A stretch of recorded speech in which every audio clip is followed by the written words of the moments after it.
حضور اقدس صلی اللہ علیہ وسلم کا تمام رات نماز پڑھنا۔ ایک مرتبہ حضور اقدس صلی اللہ علیہ وسلم تمام رات نماز میں گزارے۔ تو یہ قصہ آ رہے، ایک شخص نے حضرت عائشہ رضی اللہ عنہا، یعنی حضرت عائشہ رضی اللہ عنہ کون ہے؟ حضور اقدس صلی اللہ علیہ وسلم کی بیوی ہے، ہماری امت کے لیے ماں کا درجہ رکھتے ہیں۔ ان سے دریافت کیا حضور اقدس صلی اللہ علیہ وسلم کی کوئی عجیب بات جو آپ نے دیکھی ہو وہ سنائے۔ تو حضرت عائشہ رضی اللہ عنہ نے عرض فرمایا کہ حضور اقدس صلی اللہ علیہ وسلم کی کون سی بات عجیب نہ تھی، ہر بات عجیب ہی تھی۔ ایک دن رات کو تشریف لائے اور میرے پاس لیٹ گئے، پھر فرمانے لگے کہ لے چھوڑ، میں تو اپنے رب کی عبادت کروں۔ یہ فرما کر نماز کے بعد لیے کھڑے ہو گئے اور رونا شروع کیا، یہاں تک کہ آنسو سینہ مبارک تک بہانے لگے۔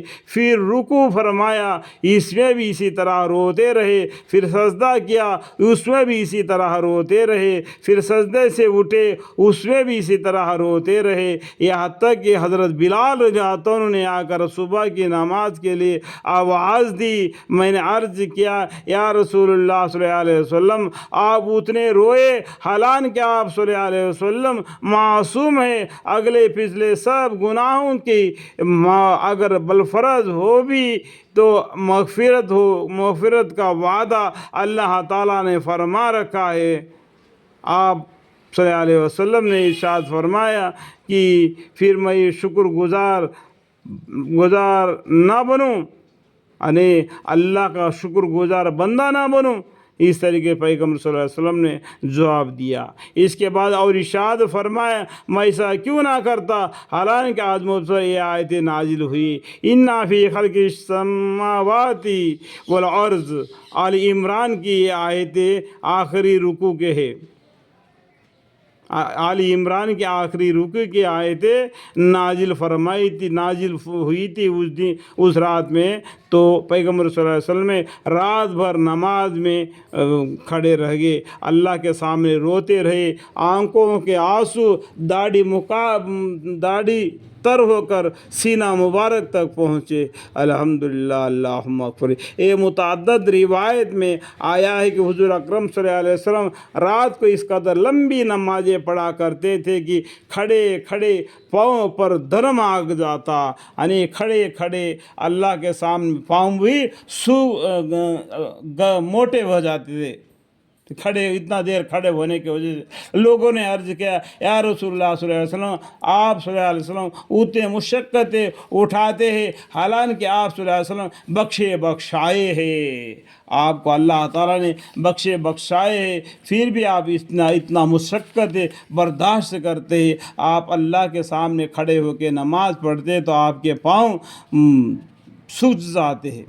آپ صلی اللہ علیہ وسلم نے ارشاد فرمایا کہ میں شکر گزار بندہ نہ بنوں، یعنی انہوں نے کیا فرمایا؟ میں شکر گزار بندہ نہ بنوں۔ الحمدللہ رب العالمین۔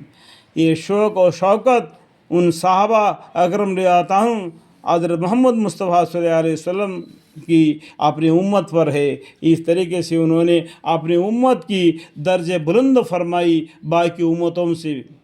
اپنی امت قیامت کے دن سبھی امتوں کی گواہ بنے گی، کیونکہ ہمارے قرآن کریم میں ان امتوں کے بارے میں ارشاد فرمایا۔ اگر نوح علیہ السلام کی امت میں سے کوئی یہ کہے کہ نوح علیہ السلام ہمارے پاس نہیں آئے، ہم کو کچھ نہیں بتایا، تو نوح علیہ السلام ہماری امت کو گواہ بنائیں گے۔ آپ اللہ سے کہیں گے، یا اللہ، محمد مصطفیٰ صلی اللہ علیہ وسلم کی امت میں سے کسی شخص کو بلا کے پوچھو کہ میں نے اس امت کے طرف آیا کیا نہیں، میں ان کو اللہ کے وحدانیت سے ڈرایا کیا نہیں، یہ جھوٹ بول رہے۔ تو اللہ تعالیٰ ہمارے امت سے پوچھیں گے کہ کیا نوح علیہ السلام آئے تھے، آپ کو کیسے معلوم؟ تو ہماری امت کہے گی، یا اللہ، آپ کے جو قرآن کریم ہے، جو لوح محفوظ سے اترا ہے حضرت محمد مصطفیٰ صلی اللہ علیہ وسلم پر، اس میں نوح علیہ السلام کے قصہ ہم نے پڑھا ہے۔ قرآن حق ہے، اس لیے حق بات ہی اللہ نے فرماتے ہیں۔